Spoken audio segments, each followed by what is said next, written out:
Hello students, आज का हमारा टॉपिक है एनपीए, नॉन परफॉर्मिंग एसेट्स। इस टॉपिक को शुरू करने से पहले मैं आपसे एक चीज़ पूछना चाहती हूँ कि आपका एक फ्रेंड है जिसने आपसे 10,000 रुपये लिए हैं। वो कह रहा है कि मैं आपको 1 महीने में दे दूंगा, पर अब 3 महीने हो गए, वो ना बात कर रहा है आपसे, ना पैसे दे रहा है। तो फिर आप उसको क्या कहेंगे? एसेट कहेंगे, लायबिलिटी कहेंगे, क्या कहेंगे?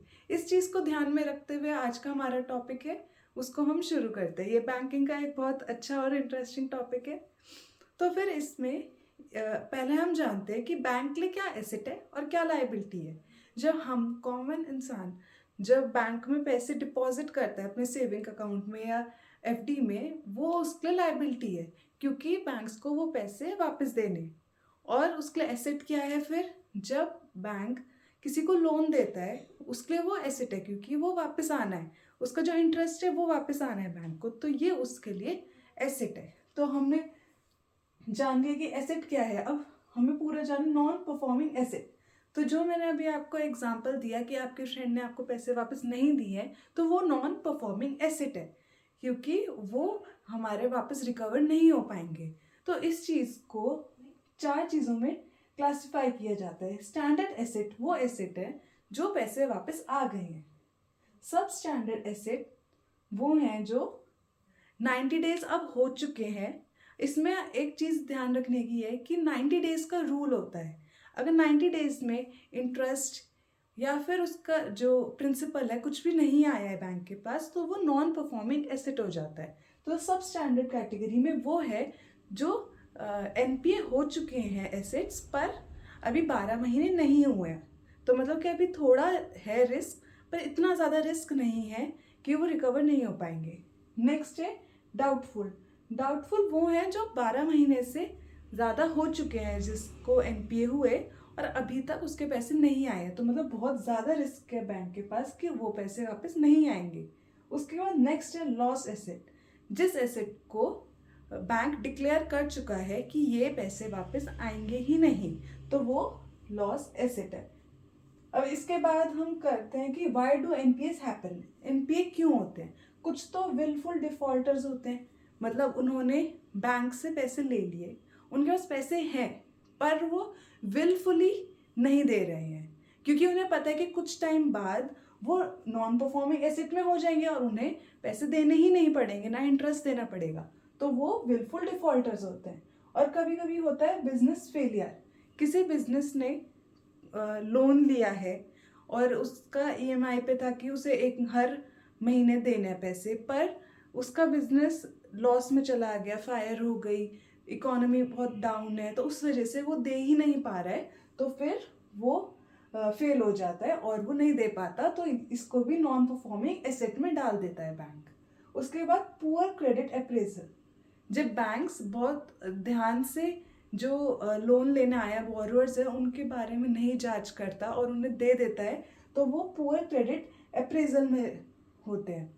इसके बाद इसको कंट्रोल करने के लिए भी आरबीआई ने और गवर्नमेंट ने बहुत चीज़ें करी हैं, जिससे कि अब जो इंडिया में नॉन परफॉर्मिंग एसेट्स है वो बहुत कम हो गया है। पहले बहुत ज़्यादा रेट था कि इतने सारे डिफॉल्टर्स हो जाते थे, पर अब बहुत कम हो गया। और इस पे इम्पैक्ट सिर्फ जिसने डिफ़ॉल्ट करा है उस पे नहीं है, सिर्फ बैंक पे नहीं है, हम जैसे कॉमन लोगों पर भी है। पहले हम इम्पैक्ट को जान लेते कि क्या इम्पैक्ट होगा इस पे। जब किसी ने डिफ़ॉल्ट करा है तो बैंक के पास वो पैसे नहीं आ पाएंगे, क्योंकि अब वो चले गए लॉस एसेट में। तो फिर अब बैंक क्या करेगा? जो उसको लॉस को कवर करने के लिए हम जैसे लोग हैं जिन्होंने अपने सेविंग्स अकाउंट में रखे हुए पैसे, उस पर वो इंटरेस्ट कम देगा, या फिर हमने जो लोन लिया है उस पर वो इंटरेस्ट इतना ज़्यादा चार्ज करेगा हम लोगों से, क्योंकि ये जो उसको लॉस हुआ है उसको कहीं ना कहीं से कवर करना है। तो किसी और ने डिफ़ॉल्ट करा है, पर हमें भी उस पर इफेक्ट आ रहा है। तो नेक्स्ट अब हम करेंगे आरबीआई और गवर्नमेंट ने क्या क्या करा है। इंसॉल्वेंसी एंड बैंक्रप्सी कोड निकाला, आईबीसी। इसमें क्या होता है कि जो कंपनी है जिसने लिया है लोन, उसको एक टाइम पीरियड दे देते हैं, जैसे 180 डेज दे दिए, या तो तुम पैसा दो या फिर अपना एसेट बेचो। ऐसा उन्हें अल्टीमेटम दिया जाता है कि उन्हें देने ही पड़ते हैं पैसे। नेक्स्ट है एसेट रिकंस्ट्रक्शन कंपनीज। इसमें जो वो है बैंक्स है, अपना जो ये नॉन परफॉर्मिंग एसेट्स में चले जाते हैं, इन सबको एक कंपनी को दे देती है। अब वो इस चीज़ को हैंडल करते हैं, वो पूरी रिकवरी का काम करते हैं और बैंक अपने बाकी ऑपरेशंस पे ध्यान देता है। नेक्स्ट है बैड बैंक कॉन्सेप्ट, और इंडिया में ये बैंक है NARCL। इसमें इसका क्या काम होता है कि एक ये बैंक है, उसके अंदर इंडिया के सारे जो बैंक्स हैं वो अपने बैड डेब्ट्स को इधर डालते रहते हैं, और जब वो इधर डाल देते हैं अब वो अपना क्लियर करता है और बाकी सारे लोग अपना दूसरा काम करते हैं। अब कवर करने का काम इसके पास आ गया है, ना कि बाकी बैंक्स के पास। तो उनका फोकस अपने बैड डेट्स कलेक्ट करने के बजाय अपने मेन काम पे आ जाता है। और उसके बाद स्ट्रिक्टर RBI नॉर्म्स, इसमें जो RBI वो बहुत स्ट्रिक्ट नॉर्म्स बनाती है बैंक्स के लिए कि वो और अच्छे से जांच करके फिर किसी को लोन दे और बिना सोचे समझे लोन ना दे। आई होप आपको ये समझ आया होगा, और इसमें कोई डाउट है तो आप कमेंट सेक्शन में मुझसे पूछ सकते हैं। थैंक यू सो मच, मिलेंगे नेक्स्ट टॉपिक पे।